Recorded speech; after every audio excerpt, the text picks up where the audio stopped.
오늘 본문 사건, 여러분들이 미리 읽어오셨거나 지금 처음 읽으시고 들으신 이 본문 사건은 여러분들이 그냥 읽으면 이해가 굉장히 힘든 본문입니다.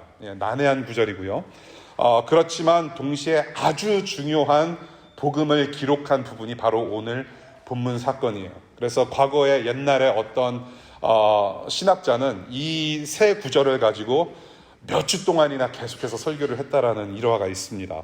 마가복음을 우리가 지금 계속 공부하고 있는데요. 마가복음 1장 1절에 마가가 어떻게 이 복음서를 시작하냐면 하나님의 아들 예수 그리스도의 복음의 시작은 이러하다라고 하면서 복음서를 시작해요. 줄곧 저와 여러분들은 예수 그리스도가 누구이신지, 그리고 이 예수 그리스도라는 분이 어떻게 복음이 되시고 어떻게 기쁜 소식이 되시는지를 우리가 계속 보고 있어요.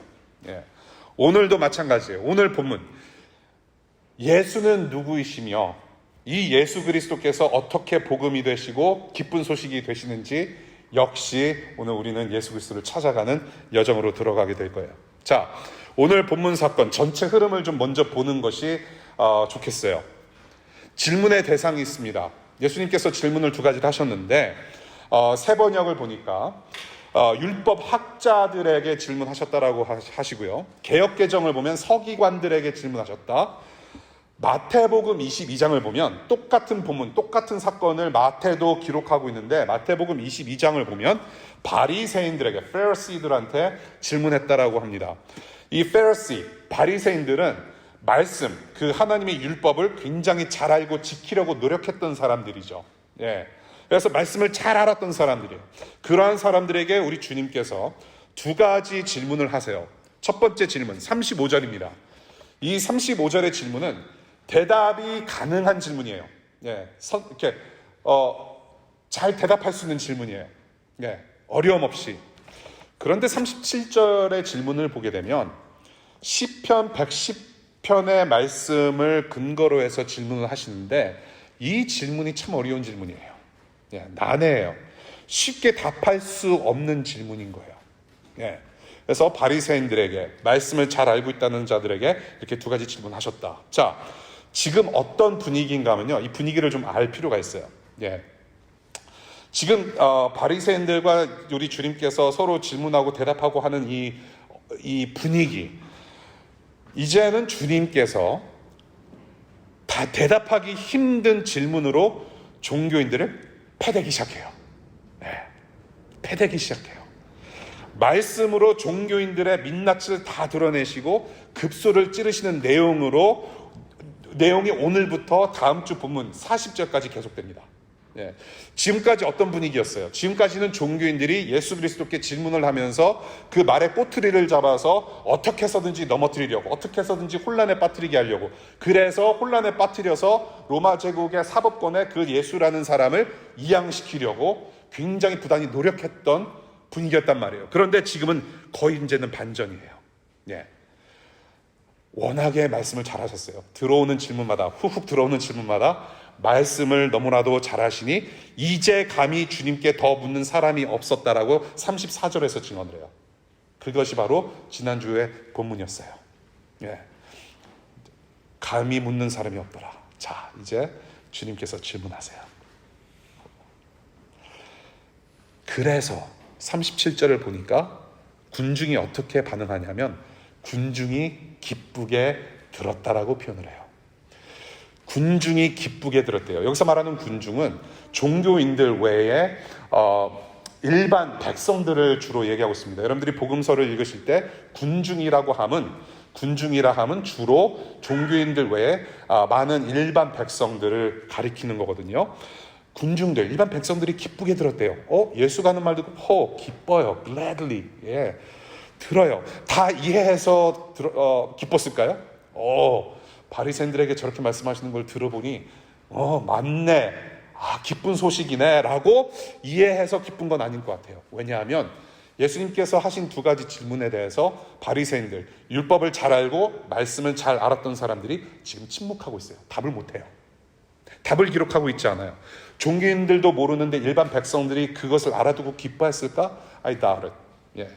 조금 의문이 가요. 자, 다윗의 왕가라는 이야기를 하셨어요. 예수님께서. 오, 다윗의 왕가. 이게 이스라엘 민족에게는 말만 들어도 감격스러운 어떤 벅찬 감동이 느껴지는 프레이즈거든요. 다윗의 왕가. 다윗의 영광이 다시 회복될 우리 이스라엘 민족. 다윗의 왕가라는 말만 들어도 감격하고 설레었기 때문에 기쁘게 들었을까? 그것도 좀 석연찮아요. 자, 애매한 질문에 지적 호기심이 발동해서 느껴진 어떤 쾌감이었을까라는 생각도 들어요. 네. 여러분들 중에, 친구들 중에 그런 분들이 있죠. 어떤 어려운 질문, 혹시 수학과나 뭐 이렇게 물리학과나 풀기 어려운 질문에 막 이렇게 환장하는 사람들 있잖아요, 친구들. 예, 그거 가지고 밤새 씨름하고, 그러고서 조금 발견한 거 가지고 막 그냥 이렇게 그냥 자랑거리 삼는 어떤 그런 지적 호기심이 발동해서 느껴지는 쾌감이었을까? 야, 저 문제를 어떻게 풀어야 되나? 야, 재밌네? 그런 기쁨은 아니었을 거라는 생각이 들어요. 그래서 기쁜 게 아니라 종교인들이 누구예요? 성경을 들이댔어요. 자기들이 잘 알고 있다는 성경, 하나님의 말씀을 들이대면서 자신들을 억압했고, 자신들을 억압하면서 부를 축적했고, 그렇게 권력을 휘둘렀던 종교인들을 곤란하게 하는 말이었단 말이에요.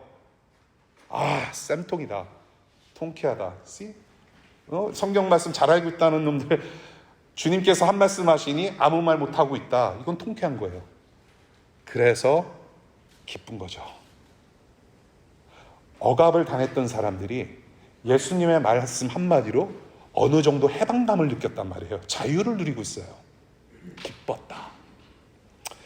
자, 어떤 통쾌한 질문인지 이제 본문으로 들어가요. 35절. 첫 번째 질문을 우리가 봐야 됩니다. 이 질문은 답하기가 쉬워요. 35절 읽겠습니다. 어찌하여 율법학자들은 그리스도가 다윗의 자손이라고 말하느냐? 어떻게 그리스도가 다윗의 자손이라고 말하느냐? 답하기 쉬운 이유. 왜냐하면 과거 하나님께서 다윗과 맺으신 언약의 내용이기 때문에 그래요. 다윗 왕과 맺으신 약속의 내용이기 때문에 그래요. 다윗의 후손, 다윗의 집안에서 나올 후손이 왕이 될 것이다라는 약속을 하셨어요. 예. 사무엘하 7장 8절부터 16절까지 다윗의 언약에 대해서 얘기를 해요. 하나님께서 맺으신 언약의 말씀이에요. 이 언약을 요약한 말씀이 시편 89편 3절과 4절의 말씀이에요. 제가 읽어드릴게요.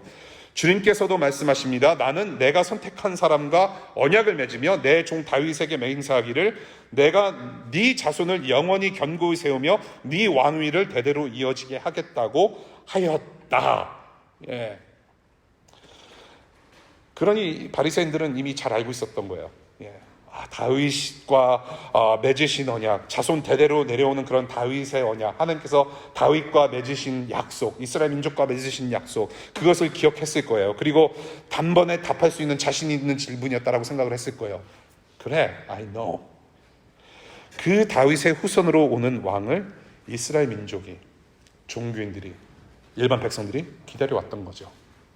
다윗과 맺으신 언약, 그 약속의 왕, 우리를 구원해 줄 그리스도, 메시아. 여기서 왕이라고 하는 것을 우리는 주로 메시아 혹은 그리스도라고 표현을 해요. 그리스도. 예. 그 왕은 메시아고 그리스도다. 왜 그리스도가 다윗의 후손인가? 라고 했을 때 그 그리스도, 다윗의 후손으로 오시는 왕을 가리켜요. 자, 여기서 잠시 메시아, 그리스도 관련돼서 몇 말씀 좀 드려야 될 필요가 있어요. 우리 기독교 교회 생활 처음 하시거나 좀 생소한, 교회가 여러 가지 용어를 사용하고 있지 않습니까? 예. 근데 뭐 그리스도, 할렐루야, 아멘, 뭐 메시아, 여러 가지 참 알아듣기 힘든, 잘 모르는 단어들을 많이 사용을 해요. 그 중에 하나가 바로 메시아라는 단어, 그리스도라는 단어예요. 그것이 무엇인지 잠시 설명을 해드릴 필요가 있어요. 메시아 혹은 그리스도라는 말은 예수님의 성씨가 아니에요. It's not his last name. 예수, Mr. Christ, Mr. 뭐 메시아, 그게 아니에요. 예, 성씨가 아니라 히브리어로 메시아고 그리스어 헬라어로 크리스토스, 그리스도라는 말인데 이것은 그 기름 부음 받은 자라는 뜻입니다. The anointed one. 기름 부음 받은 자. 백성들을 구원하고 복되게 하는 특별한 임무가 부여된 자, 그런 왕을 가리켜서 히브리어로는 메시아라고 하고 헬라어, 그리스어로는 그리스도라고 표현하는 거예요. 그런데 이것은 단순히 예수님께만, 우리가 예수 그리스도라고 하지 않습니까? 예수님께만 붙는 어떤 고유 명사가 아니라 옛날의 고대 시대에 가끔씩 사용했던 어떤 일반 명사였어요. 우리나라가 전쟁이 일어났어요. 전쟁이 일어났고 뭐 기근이 심했고 막 가뭄이 일어나서 막 백성들이 굶어 죽게 생겼고, 전쟁이 일어나서 그냥 다 잡혀가고 죽임을 당하고, 그런 상황에서 이 특별한 사람이 나타나는 거예요. 예, 어벤져스 같은 어떤 우리 세상을 구원해줄 히어로가 나타나는데 그 사람이 메시아인 거예요. 우리를 구원해줄, 백성들을 구원해줄 왕이다. 그 사람을 가리켜서 주로 메시아라고 불리었던 역사의 기록들이 있어요. 예, 그것이 바로 메시아고 그리스도예요. 근데 저는 메시아라는 어감이 굉장히 좋아요. 예, 메시아. 우리 한국 사람은 쌍시옷이 들어가야만 좀 뭔가 믿는 것 같고, 욕을 할 때도 좀 더 걸쭉하지 않습니까? 예, 쌍시옷 들어가면 그렇잖아요. 그러니까 뭐 믿습니다 그거보다 믿습니다 하면은 좀 더 뭔가 믿음이 강력한 것 같고 그렇잖아요. 메시아야 뭐야? 메시아. 이게 한글로 쓰면은 메시아인데 히브리어로 발음은 메시아에 가까워요. 얼마나 좋아요, 감이. 한국 사람 입에 딱딱 붙어요. 그래서 여러분들이 신약 성경에는 메시아라는 단어가 안 나오고 대신 뭐가 나온다고요? 그리스도라는 단어가 나올 때 메시아로 바꿔서 읽으시는 것도 권해드려요. 왜냐, 어감이 좋아. 이게 확 와닿는 게 있어요. 예수 메시아. 네. Anointed one. 기름 부음 받은 자란 말이에요. 그런 왕이 다윗 후손으로 나타나서 이스라엘을 구원하고 복되게 할 것이라는 하나님의 약속을 믿는 믿음으로 이스라엘 민족은 살아왔던 거예요. 그 메시아를 기다렸어요. 구원할 메시아 그리스도를 기다려왔던 거예요. 자, 그런데 다윗의 자손 맞아요. 예, 그렇게 쉽게 대답할 수 있는 질문이 바로 이 질문이에요. 쉬워요. 그런데 주님께서 뻔한 답을 드리려고 하신 질문은 아니었어요. 역시 35절 다시 한번 보시면요, 거기에 붙는 단어가 하나 있어요. 어찌하여. 율법학자들은 그리스도가 다윗의 자손이라고 하느냐. 어찌하여. 왜? Why? For what reason? 이라는 단어를 붙이세요. 그 말이 뭐냐면 이렇게 물으시는 분명한 이유가 있다. 반전을 암시하는 질문이란 말이에요. 너희들이 알고 있는 답을 뻔하게 내가 듣고 싶어서 하는 질문이 아니라 There must be something. There must be something. 너희는 정말로 이 35절, 이 시편 110편의 말씀을 그렇게 알고 믿느냐? Really? 너희들은 모른다란 말이에요. 그래서 다음 질문으로 넘어가요. 두 번째 질문, 36절과 37절입니다. 다윗이 성령의 감동을 받아서 친히 이렇게 말하였다. 주님께서 내 주께 말씀하셨다. 내가 내 원수를 네 발 아래에 굴복시킬 때까지 너는 내 오른편에 앉아있으라. 다윗 스스로가 그를 주라고 불렀는데 어떻게 그가 다윗의 자손이 되겠느냐? 이게 두 번째 질문이에요. 다윗의 시편 110편을 인용하신 질문. 다윗이 지금 미래의 메시아, 미래에 오실 메시아 그리스도를 가리켜서 이렇게 말한 것은 성령의 감동으로 가능했다라고 얘기를 해요. 성령의 감동으로. 사람들이 어떻게 앞의 일을 감히 측정하고 우리가 어떻게 볼 수 있어요, 그렇죠? 근데 성령의 감동으로는 가능했다라는 거예요. 자, 우리도 생각 없이 읽으면 헷갈리지만 성령의 감동으로 보면 보일 게 보인단 말이죠. 자, 풀어봅시다. 첫 번째, 주님께서 내 주께 말씀하셨다라는 시편 110편 1절의 말씀을 그대로 인용하셨어요. 주님께서 내 주께 말씀하셨다. 여기서 말하는 주님은 The Lord, 야훼 하나님을 가리켜요. 야훼 하나님. 하나님께서 내 주께 말씀하셨다라고 했을 때 여기서 말하는 내 주는, 두 번째 주는 My Lord, 아도나이, 하나님을 가리키기도 하지만 여기서 문맥상으로 말하는 것은 메시아, 그리스도라는 특별한 인물을 부여받고 앞으로 오실 왕을 가리키는 거예요. 하나님께서 앞으로 오실 메시아께 말씀하셨다라는 뜻입니다. 자, 두 번째 파트.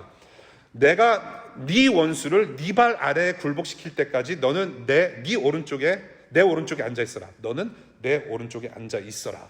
여기서 말하는 네 원수는 메시아의 대적자, 즉 사탄을 이야기를 해요. 혹은 죽음을 가리킬 수 있어요. 자, 앞으로 오실 메시아에게 지금 하나님께서 말씀하세요.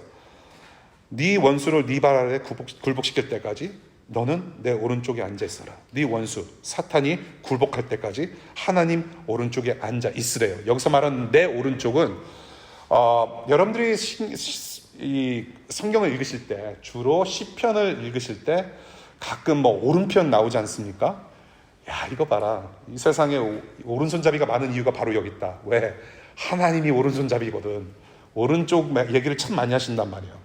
오른손잡이라서 오른쪽이 중요해서가 아니라 이 오른편이 상징하는 바가 사람의 어떤 개념으로 왼쪽 오른쪽의 개념이 아니라 하나님의 보좌를 얘기를 해요. 하늘 영광을 얘기하는 거예요. 예. 자, 내 오른쪽에 계속 앉아 있어라. 즉 하나님께서 메시아의 원수들 사탄을 굴복시키는 날까지 계속해서 하나님의 보좌 왕의 자리에 계시는 왕, 하나님께서 보내시는 메시아가 바로 이 메시아라는 말을 하고 있는 거예요. 그것을 가리켜요. 자, 그리고 질문을 해요.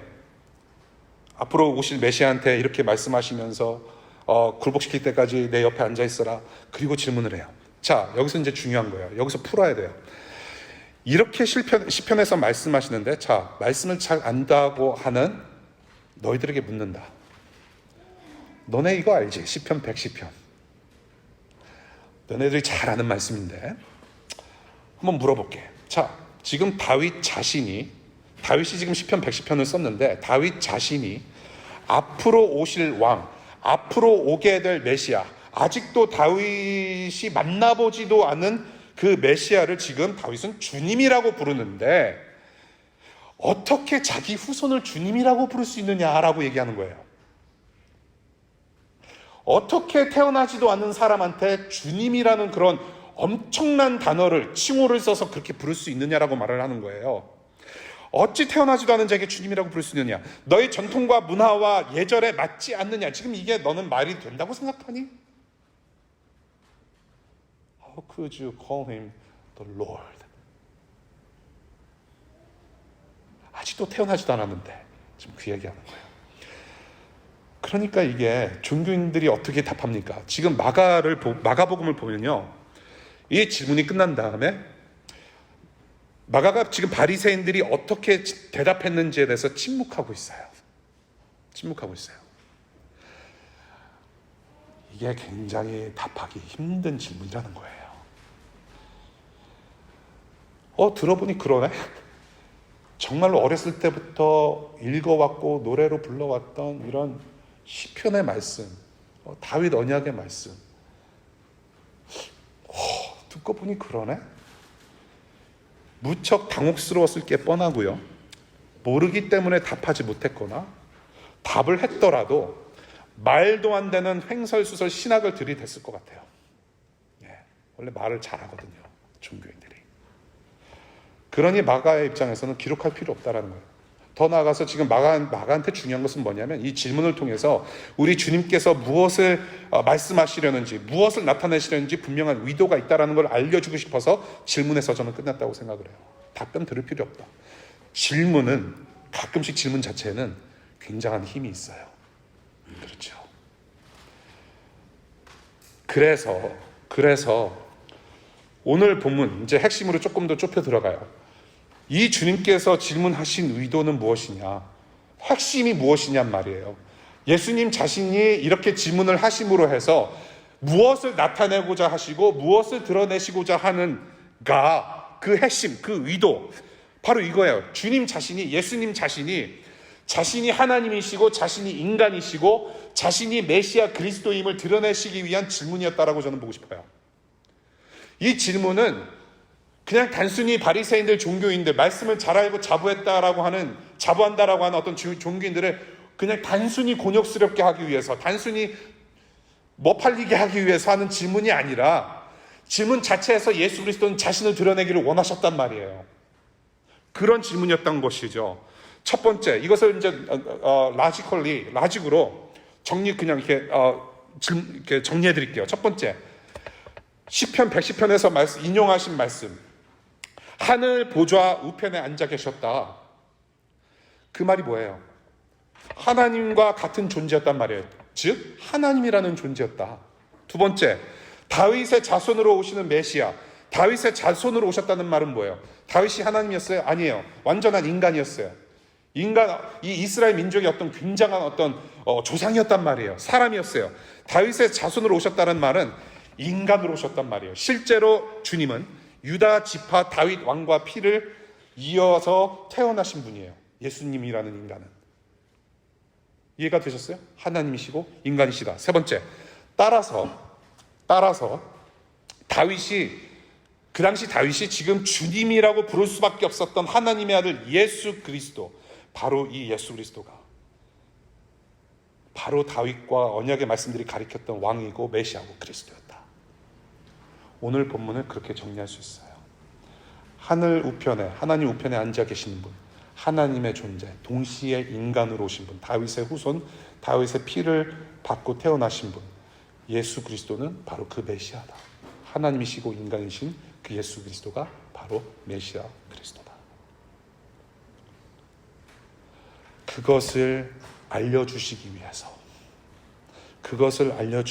위해서 이 질문을 하시고, 그런데 그 당시 이 질문을 받았던, 그리고 이 이야기를 들었던 군중들은 아직도 몰랐어요. 그 예수가 정말로 이런 분인지. 그런데 지금 2021년을 살아가면서 이미 말씀으로 예수 그리스도를 알고 복음을 듣는 저와 여러분들은 이 예수가 그런 하나님이시고 그런 인간이셨고 그런 메시아, 그런 그리스도임을 우리가 지금 알게 된 거예요. 그래서 메시아로 오실 예수 그리스도를 가리키는 구약 성경은 말라기에서 다 끝나요. 구약 성경 여러분들 읽기 힘드시죠? 예. 신년, 새 1월 1일부터 정말로 야심차게 시작하는 성경 읽도, 창세기 1장부터 잘 나가다가 이제 창출, 레위기 정도 들어가면 이제 슬슬 자꾸 마태복음 보고 싶어지잖아요. 예. 여러분들이 구약 성경을 읽을 때 모든 성경은요, 구약과 신약 모든 성경은 예수님을 포인트아웃해요. 예수님을 가리켜요. 그 훈련을 여러분들이 우리 계속 같이 했으면 좋겠어요. 계속해서 구약 성경은 예수 그리스도가 필요하다는 것을, 이 세상 저와 여러분들이 예수 그리스도가 필요하다는 것을 계속 가르쳐줘요. 가리켜요. 그 구약 성경이 끝나고 신약 성경 복음서가 등장을 해요. 드디어 이제 신약 성경에 복음서가 이제 보여지는데, 그 복음서 중에 첫 번째 복음서가 뭐예요? 마태복음이에요.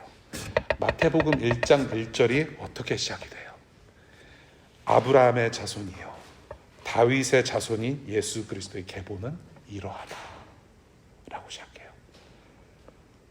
그리고 예수 그리스도의 족보가 쭉 나오면서 복음이 시작이 돼요. 아브라함의 자손이요 다윗의 자손인 예수 그리스도. 사실은요, 이게 한글 성경을 보시면은 순서가 아브라함이 먼저 나오고 다윗이 세컨드로 나와요. 그런데 헬라어 원어를 보면은 다윗의 자손이 먼저 나오고 그 다음에 아브라함의 자손으로 나와요. 왜 한글 번역을 이렇게 했을까? 시간의 흐름상으로 이렇게 번역했다고 저는 생각을 해요. 그런데 이 당시 이스라엘 민족이 굉장히 중요하게 여겼던 것은 뭐냐면, 메시아가 누구냐, 도대체 이스라엘 민족이 그렇게 수천 년 동안 기다려왔던 메시아가 누구냐라고 했을 때 그 궁금증을 단번에 풀어준 말씀이 바로 마태복음 1장 1절이었단 말이에요. 봐라, 우리가 기다렸던 다윗의 자손, 다윗의 왕가로 오신 예수 그리스도의 족보가 이러하다라면서 빵빠레를 터뜨리면서 마태복음이 시작이 되는 거예요. 다윗의 자손, 아브라함의 자손, 예수 그리스도의 족보가 이러하다. 그래서 어느 정도 좀 흐름을 이해하셨나요? 핵심을 이해하셨나요? 예수 그리스도는 하나님이시고 인간이시며 바로 왕으로 오신 분이다. 메시아다. 그리스도다. 다윗의 자손으로 오신 하나님의 아들 예수 그리스도. 저와 여러분들에게 오늘 들려주시는 복음의 메시지인 거예요. 이것이. 하나님이신데 인간으로 오신 예수 그리스도의 복음을 오늘 들려주세요. 성육신, incarnate 됐다라는 거. 이게 무한하신 하나님이 유한한 존재로 이 땅에 오셨다라는 건데, 사실 우리의 지식으로 이 두 귀에 걸쳐 있는 이 두뇌 가지고는 이해하기가 힘들어요, 사실은. 어떻게 무한한 것이 유한한 것이 될 수 있을까? 이 진리는 도저히 우리 머리로는 납득이 안 돼요. 그래서 다윗이 성령의 감동으로, 성령 안에서, in the Holy Spirit, 성령 안에서 장차 오실 왕, 그 메시아를 노래했듯이 저와 여러분들도 오늘 성령의 감동으로 성령 안에서 깨달아 아는 진리이길 바라요. 그것이 복음이에요. 예. 자, 오늘 우리에게 들려주시는 말씀, 이 복음, 예수 그리스도께서 메시아로 하신 중요한 일을 오늘 성경 본문에서 찾을 수가 있어요. 성경 본문에서 우리 주님께서 인용하셨던 그 말씀, 메시아가 하나님으로서, 인간으로서 이 땅에 오셔서 메시아로서 하신 일이 뭐예요? 36절 볼게요. 내가 네 원수를 네 발 아래에 굴복시킬 때까지. 예스. 내 오른편에 앉아 있어라. 이게 바로 메시아 예수께서 하신 일이에요. 무엇을 하셨냐? 바로 사탄, 죽음을 정복하셨단 말이에요. 사탄을 깨부셨단 말이에요. 하나님께서 창조하신 세상을 휘어잡고 있는 공중 권세 잡은 흑암의 그런 권세 잡은 자들, 하나님과 인간들의 원수를, 그 사탄을 멸절하시는 일을 우리 예수께서 하셨단 말이에요. 네. 지금 이 36절, 그 원수를, 사탄을 발 아래 굴복시키고 완전히 멸망시키신 일은 뭔가 새로운 일이 아니에요. 이미 이 일은 하나님께서 아담과 하와가 타락한 직후에 약속하셨던 말씀인 거예요. 예. 아담과 하와가 하나님의 말씀을 불순종해서 타락하게 됐어요. 그래서 죽을 수밖에 없는 이제 죄인으로 돼서 이제 힘들게 살아가는, 고통 중에 살아가고 있는 우리와 같은 사람이 되었는데, 아담과 하와가 그렇게 타락한 직후에 하신 복음의 말씀이 있었어요. 그것을 원시 복음이라고 표현을 해요. 예. 복음은 이것 또한 gospel, good news라고 하는 이 복음이라는 단어 또한 고유명사가 아니에요. 기독교에서 많이 향유한 어떤 고유명사가 아니라 옛날에 이미 기쁜 소식 복음이라는 단어가 이미 사용되었어요. 그 메시아라는 사람이 우리를 구원하러 온다, 구원하러 왔다, 우리를 구원했다라고 하는 기쁜 소식 자체가 gospel이었어요. 일반 명사. 예.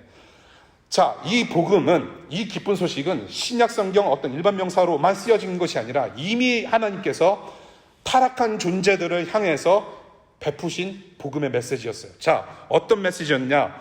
성경 빨리 찾으실 수 있는 분들 창세기 3장 15절 볼게요. 이것을 원시 복음이라고 부르는데, 창세기 3장 15절을 보겠습니다. 내가 너로 여자와 원수가 되게 하고 너의 자손을 여자의 자손과 원수가 되게 하겠다. 너의 자손을 여자의 자손과 원수가 되게 하겠다.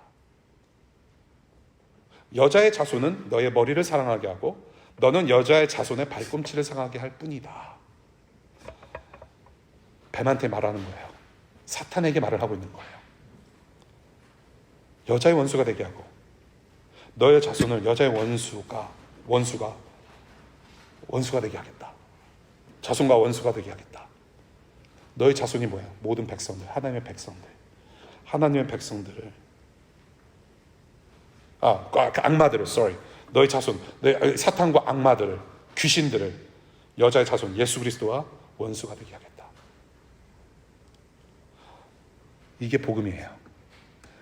타락한 직후에 하나님은 아담과 하와를 내치지 않으셨어요. 물론 쫓겨났어요, 에덴 동산에서. 그럼에도 불구하고 은혜를 주셨단 말이에요. 찾아가셔서 아담아 네가 어디 있느냐 말도 걸어주셨어요. 가죽옷도 입히셨어요. 예. 생명의 어머니라고 하와한테 그런 생명의 이름을 젖줬단 말이에요.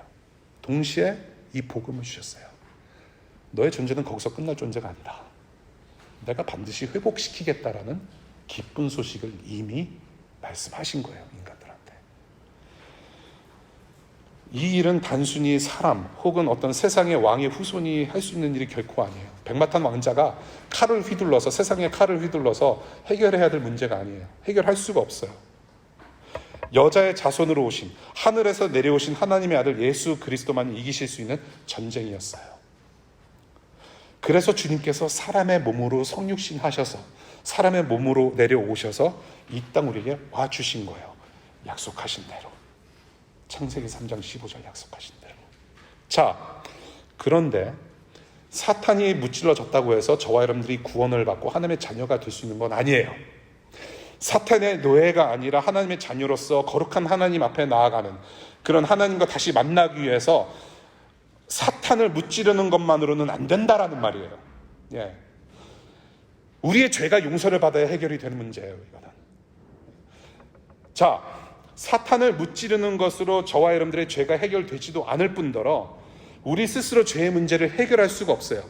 예수님께서 십자가에서 매달려 죽으시는 목적을 가지고 태어났어요. 그래서 성탄절을 이렇게 지나갈 때마다 저희 교회는 절대 안 지키거든요. 성탄절을 우리가 지킬 때마다 생각해야 되는 것은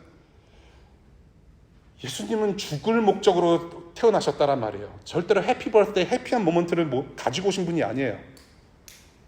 그 당시 예수님 또래 2살짜리 남자들 다 싹 죽어버렸어요. 예수님은 그래서 친구가 거의 없었어요.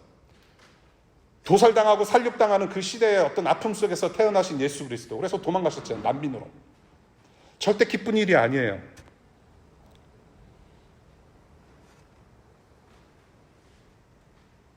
제가 이걸 지금 왜 이런 얘기를 하고 있죠? 죽음을 목적으로 오신 분이에요. 여러분들 애들이 태어나잖아요. 저도 태어났죠. 여러분들도 태어났잖아요. 아이고, 앞으로 몇십 년 살다가 죽을 놈 그러고서 축하해 그럽니까? 아니잖아요. 오래 살기를 바라는 마음으로 축하하고 축복하잖아요. 예수님은 그런 분이 아니었어요. 이미 죽음을 달고 오신 분이에요. 세상에 내려오신 것 자체가 죽음이었어요. 이분은 평생 죽음을 사셨어요. 섬김으로.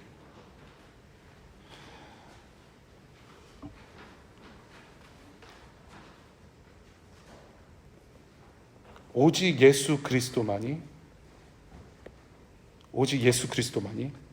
하실 수 있는, 죄의 문제를 감당하실 수 있는 자로 오셨단 말이에요. 사탄을 무찌르는 거, 우리의 죄가 해결되지 않을 뿐더러 우리 스스로의 죄의 문제를 해결할 수가 없어요. 십자가에서만 가능한 일을 우리 예수님께서 인간의 몸을 입고 오셔서 하셨단 말이에요. 네. 우리의 죄값을 대신 치르기 위해서, 잘못했으면 대가를 받아야 되는데, 죄값을 받아야 되고 형벌을 받아야 되는데, 그것을 우리에게 뒤집어 이렇게 그냥 내버려 두신 것이 아니라 자기가 우리의 죄를 뒤집어 쓰시고 희생 제물로서 죽음을 당하셨어요. 그러셔야만 됐어요. 이렇게 희생 제물 되시고 동시에 사탄을 정복한 일을 어디 하셔서 하셨는가? 바로 십자가에서 하셨단 말이에요. 자기의 죽음을 통해서. 십자가의 죽음, 그리고 3일 뒤에 다시 살아나시던 그 부활을 통해서 이것을 다 이뤄내신 거예요. 사탄을 정복하시고 죽음을 정복하시고 죽음을 장례 치르셨고 죽음에다가 그냥 못을 박으셔서 관에다가 영원토록 못 박으셨고, 그리고 우리의 죄를 사해 주시고 하나님 앞으로 이끌어내셨다. 히브리서 볼게요. 히브리서 새 구절을 우리가 찾을 텐데 여러분들 성경 빨리 찾으실 수 있는 분들 히브리서 쫙 펼쳐 보이시면 좋겠어요. 히브리서 2장 17절 볼게요. 히브리서 2장 17절. Hebrews chapter 2 verse 17. 그러므로 그는 모든 점에서 형제 자매들과 같아지셔야만 했습니다라고 증언해요. 형제 자매들과 같아지셨다라는 말은 예수님이 인간이 되셨다란 말이에요. 인간과 같이, 사람같이 되셨다. 사람으로 오셨다. 그것은 그가 하나님 앞에서 자비롭고 성실한 대제사장이 되심으로써, 대제사장이 뭐 하는 사람이에요? 백성들을 대신해서, 백성들을 대표해서 하나님 앞에 나아가는 중요한 인물이었죠. 백성의 죄를 대신 갚으시기 위한 것이었다라고 증언합니다. 백성의 죄를 대신 갚으시기 위함입니다. 10장 볼게요. 10장 18절. 히브리서 10장 18절. 죄와 불법이 용서되었으니 죄를 사하는 제사가 더 이상 필요 없습니다. 자, 10장 12절 볼게요. 그러나 그리스도께서는 죄를 사하시려고 단 한 번의 영원히 유한 제사를 드리신 뒤에 하나님 어디 앉아 계셨다? 하나님 오른쪽에 앉아 계셨다. 자, 단 한 번의 영원한 유한 제사를 드리셨대요. 전에는 구약성경 보면은 계속해서 절기마다 매일같이 그 동물들을 도살했어야 됐어요. 예, 완전 푸주간인 거예요. 예, 망나니가 칼을 휘둘듯이 막 동물 죽이면서 삐뿌림을 해가지고 하나님께 그렇게 제사를 했어요. 근데 그렇게 맨날 동물들 죽임으로써 죽인다고 해서 저와 여러분들 인간의 죄의 본성과 죄악이 사라지는 것은 아니었단 말이에요. 예. 이게 도대체 얼마나 죽여야 되는가? 그런데 예수님이 어린 양같이 오셔서 죄 없으신 예수님께서 오셔서 자기가 대신 희생제물이 되신 거예요. 예. 그래서 여기서 말씀하시는 거, 단번에 드리는 제사, 이 유효한, effective하게, sufficient하게 드리는 이 제사, 한 번의 제사로 예수님의 죽음으로 저와 여러분들의 죄가 사해졌고 용서받았는데, 그런 다음에 예수님은 어디에 계시느냐? 하나님 오른쪽에 앉으셨습니다라고 표현을 해요. 하나님이 우편에 앉아 계시다라는 것은 계속해서 영원토록 하나님 우편 보좌, 하나님의 영광 안에 계시는 분인데, 예수님께서 초림, first coming of Christ, 예수님께서 2000년 전에 이 땅에 오신 초림, 하늘 영광을 잠시 뒤로 하시고 오셨어요. 그리고 죽으시고 부활하신 다음에 승천을 하셨는데, 승천하신 뒤에 다시 어디로 가시느냐? 하나님 우편으로 복귀하신 거예요. 영광의 자리로, 왕의 자리로 복귀하시고. 그래서 지금 그 예수님을 가리키는 거예요. 그리고서 지금 예수님은 무엇 하시느냐? 10장 12절 계속 봅니다. 그는 그의 원수들이 그의 발 아래에 굴복할 때까지 기다리고 계십니다. 뭐예요? 지금 이제 기다리고 계세요. 원수들이, 사탄과 흑암의 권세들이 이제는 최종적으로 완전히 끝날 때까지 기다리고 계시다가 이제는 second coming of Christ, 예수님께서 재림하신단 말이에요. 예. 우리는 지금 그 재림을 기다리는 성도들로서 살아가고 있는 거예요. 땅에서 살아가고 있지만, 내일 여전히 출근해야 되지만 우리는 하늘을 살아가는, 하늘의 영혼을 살아가는 사람들이에요. 예. 그래서 다음의 말씀이 This is the crux of the gospel. 그는 거룩하게 되는 사람들을 단 한 번의 희생제사로 뭐예요? 영원히 완전하게 하셨습니다라고 얘기해요. 뭐냐면 우리는 리니어한 시간의 흐름을 살아가고 있지만 영원히 하늘에 올라가 앉아 있는 사람들로서, 하나님의 나라를 이미 천국을 살아가는 사람들로서 완전하게 되었다라고 말하고 있어요. It's done deal. 완전하게 될 겁니다 라고 얘기를 하고 있는 것이 아니라, 히브리서 기자는 예수 그리스도의 죽음을 심으로 말미암아 완전히 영원히 끝났다라고 얘기를 해요. Done, finished. 그래서 예수님께서 말씀하신 It's finished.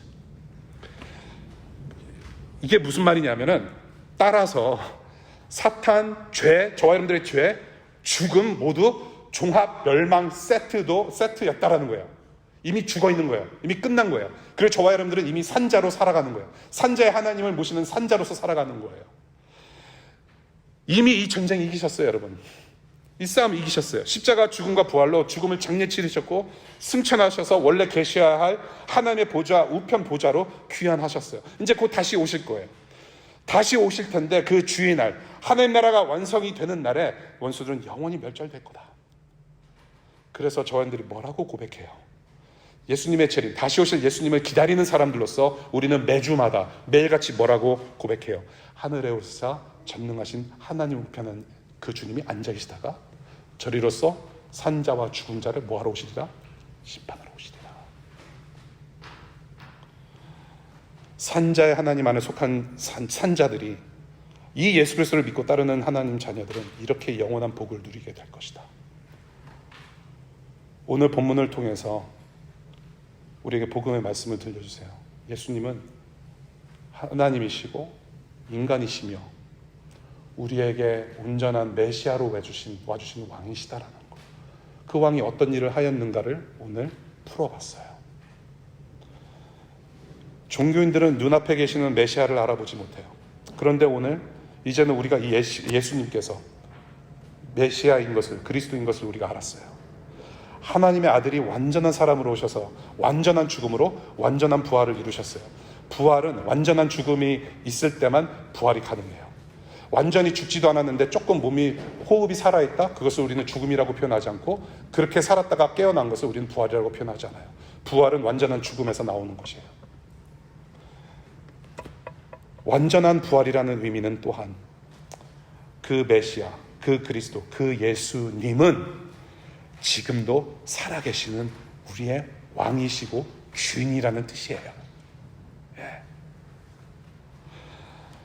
우리의 왕이세요. 저와 여러분들은 왕따예요. 제가 가끔 1년에 한두 번 말씀드리는 거지만 우리는 왕따입니다. 왕을 따르는 사람들.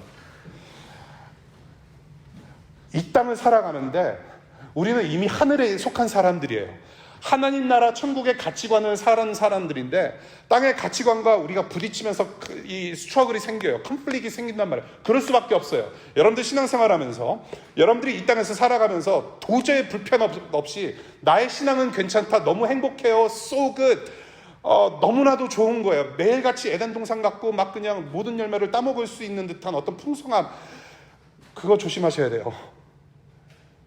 불편하지 않는다는 말은 뭐냐면 아직 이미 완성되지 않은 이 하나님 나라에서 불편하지 않는다라는 말은 세상에 완전히 속해 있는 사람이라는 뜻일 수 있단 말이에요. 아무런 찔림이 없고 아무런 도전이 없고 아무런 아픔이 없으면 이미 여러분들은 저 세상 사람이거나 아니면은 이 세상에 속한 사람. 그래서 주님이 뭐라고 그래요? Not of the world, but in this world.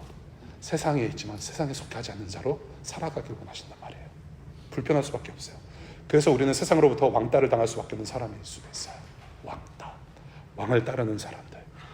예수 그리스도를 살아계시는 왕으로 따르는 자들로서 명심해야 될, 그리고 우리가 기억해야 될 세 가지를 나누면서 말씀을 정리를 할게요. 성경 말씀을 좀 같이 읽고 하고 싶지만 간단히 정리할게요. 첫 번째, 오늘 복음 여러 가지 말씀을 드렸는데 이 한 구절 좀 기억했으면 좋겠어요. 그리스도 다윗의 자손. 딱 우리가 설교 말씀의 제목을 이제 성경 본문에서 이렇게 추출해 내왔잖아요. 그 예수는 누구신가? 바로 없어져야 할 담을 무너뜨리신 분이다. 담을 무너뜨리신 분이다. The wall breaker. 하나님과 저와 여러분들의 사이, 인간 사이에 벽을 허무셨어요. 그래서 하늘문을 활짝 열어주셨어요. 이미 열려 있어요, 하늘문은. 그리고 동시에 인간들 사이에 담을 허신 분이에요. 벽이 없어요. 예. 하늘 영광을 잠시 뒤로 하시고 이 세상에 우리같이 사람으로 오셔서 하나님을 만나게 하시고 담을 없애주심으로, 죄악의 담을 없애주심으로 그렇게 평화를 이루셨고, 그리고 우리를 하나님과 멀어지게 하려는 사탄의 벽을 부수셨어요. 담을 허무셨어요. 하나님과 우리 사이요, 그리고 우리끼리의 벽을 허무셨어요. 다 허무셨어요. 세상이 통일되기를 보길 원하시는 거예요. 그런데 우리는 예수 이름 걸고 우리의 성공과 우리의 욕망을 빌고 있어요. 가끔씩 예수님의 이름으로 기도할 때 우리는 여전히 나의 원함과 나의 욕망을 위해서 처절하게 기도해요. 왜 죽으셨어요? 우리의 성공과 욕망을 위해서, 우리의 성공과 욕망의 완성을 위해서 죽으신 게 아니잖아요. 오히려 우리가 sometimes 우리는 여전히 우리가 욕망의 벽을 우리가 하나둘 쌓고 있다는 거. 무너진 죄악의 담을 우리는 다시 쌓고 있는 노력을 하고 있다는 거. 저는 이 본문을 보면서 정말로 내 삶에 우선 어떻게 적용할까? 이게 설교자의 우선되는 고민이에요. 내가 소화하지도 않고 내 스스로 비춰보는 어떤 복음의 말씀으로 비춰보지 않은 상태에서 말씀을 전한다는 거 굉장히 힘들어요. 소화해내지 않고 무슨 말하는지도 모르는 상태에서 말씀을 전하는 것은 나는 거짓말하는 것 같아요. 그래서 예수님께서 담을 허셨다. 이렇게 이 땅에 내려오신 성육신으로서의 예수님이 정말로 나와 무슨 상관이 있는가를 생각했을 때 나는 정말 나쁜 놈이구나.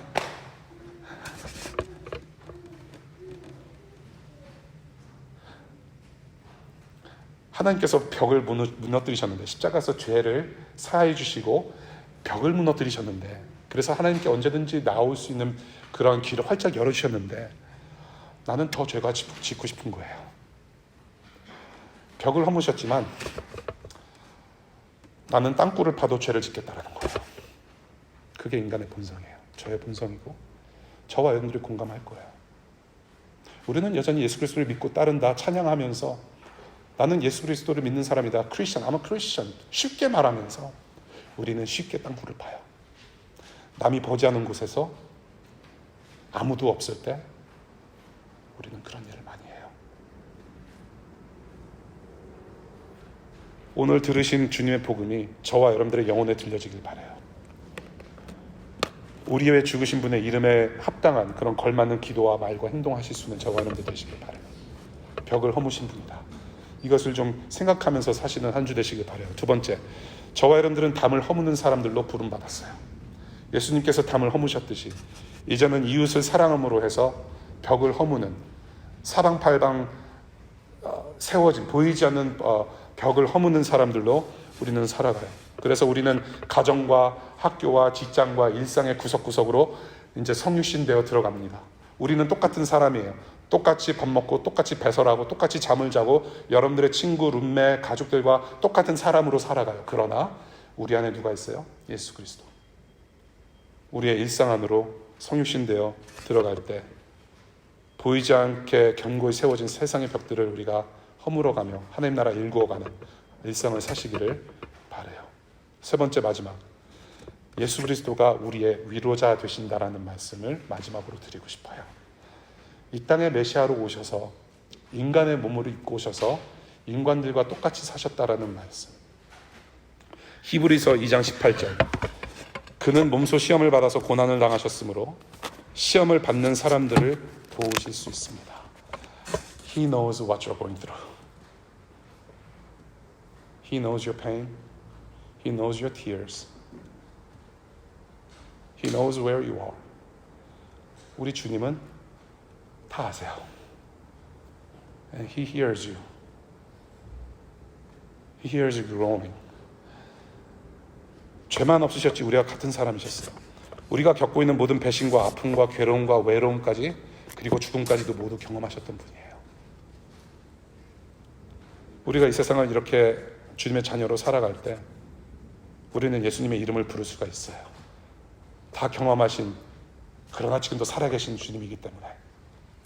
여러분들 세상의 메시아, 여러분들이 정말로 매달렸던 메시아 이름을 불러보세요. 문제 해결되었습니까? 이 세상의 왕이라고 하는 정말로 멋진 지도자들, 정치적 지도자들의 이름을 부를 때 여러분들 문제가 해결되셨어요? 아니요. 우리에게 주신 이름, 딱 한 이름이 있어요. 예수 그리스도. 이 세상에서 믿을 만한 이름은 예수밖에 없어요. 우리가 이름으로, 그 예수 그리스도 이름으로 기도한다든지 언제 어디서든지 여러분들 주님의 이름을 부를 수 있어요. 저와 여러분들이 너무나도 힘들 때, 아무도 옆에 없을 때, 정말로 힘들어 죽겠을 때, 그래도 우리가 붙들 수 있는 것은 예수 그리스도 이름이라는 게 있단 말이에요. 오늘 우리 주님은 지금도 살아계시는 24/7, 365 일상의 복음이세요. 벽을 허무신 분, 벽을 허물어 나아가는 사명자들, 그리고 그 생활 속에서 우리를 위로하시는 분, 우리 주 예수 그리스도의 복음을 새겨 넣으시기를 바랍니다. 기도하겠습니다.